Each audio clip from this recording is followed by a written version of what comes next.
Next, I'd like to invite Spontaneous.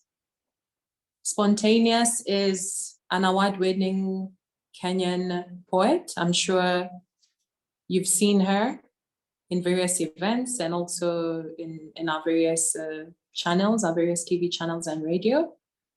Spontaneous? Yes. Thank you so much for this opportunity. I'm excited to actually engage in this discussion of food security, especially now that the prices are hiking, and to be able to be a voice, to be able to have a discussion around this theme, it's just beautiful. So thank you.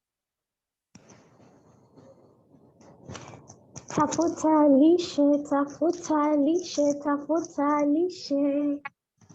Nitafute lishe, nitafute lishe, nitafute lishe. I'm not scared of sharing, especially where masks are involved, yet resources are limited. These are voices of many of us.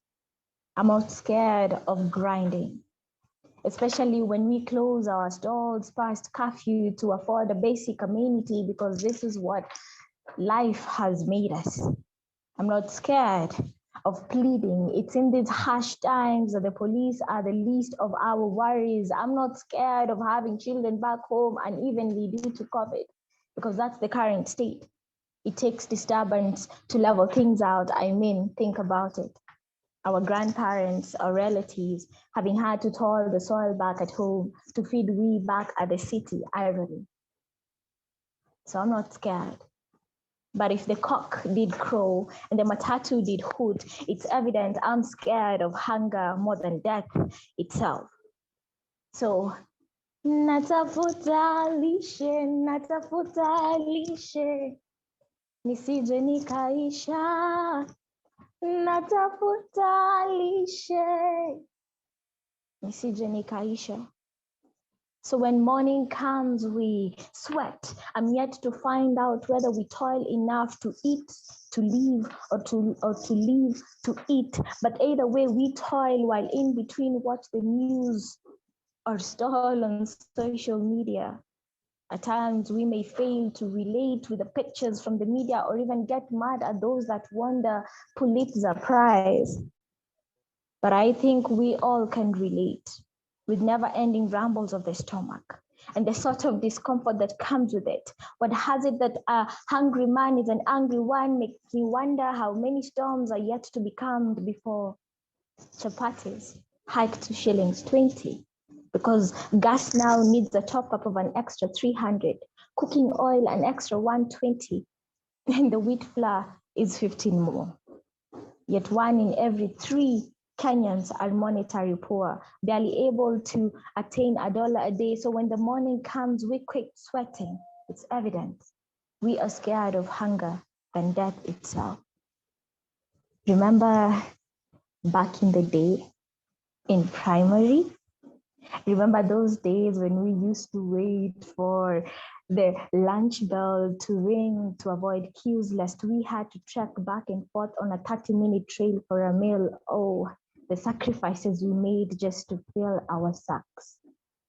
But this is not the reality of the 10-second mark that a child dies from hunger today, as the parents lay on the ground waiting, lest they miss out on a food drive that could wipe off a tear, or the 1.6 billion children out of school currently, with hundreds of millions bearing the burden of malnutrition forcefully. Yet we ask what the future holds.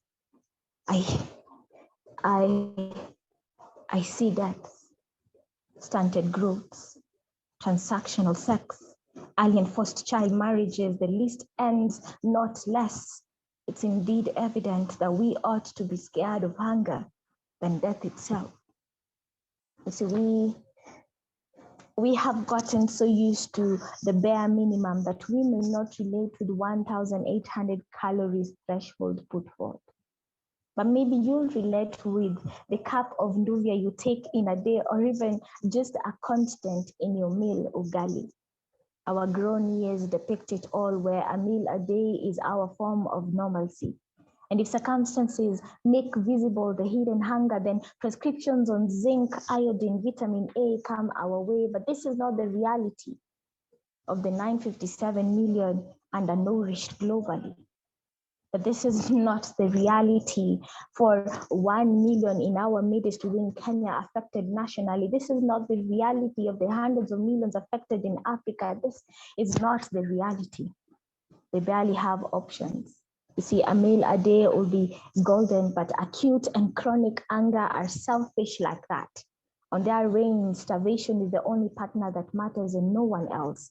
I think the worst is that food is available and yet not accessible. And if it is accessible, then it's barely affordable. And those that are affordable are below the standard quality. The saboteurs of food insecurity in this country still win. But we keep singing and we keep trying because natafuta lishe, nisije nikaisha. Natafuta lishe, nisije nikaisha. Because we hope that someday the North might one day feed the nation, when photographs of a dying child and the vultures shall never be forgotten, when the relief food will become a thing of the past if the produce of local farms are made easily available and accessible, when the voice of the local farmers will be amplified enough to shut that off their strategic food reserve from actualization. The North might one day feed the nation, when corrupt government officials will be held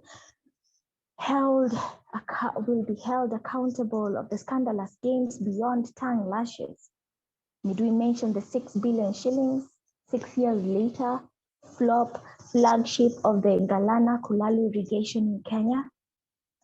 When we as citizens shall recognize our constitutional rights in changing the narrative, like how the Kerio Valley Development Authority enabled the Kalo Bay settlements grow their own food and make a living off the same.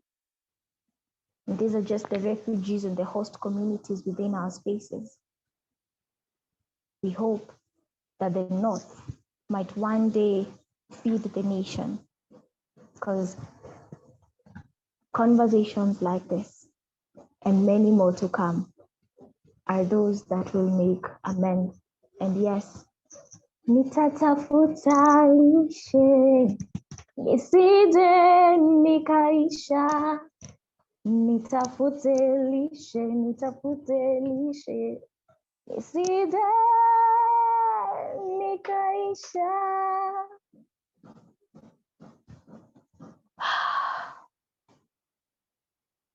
I am not scared of hunger.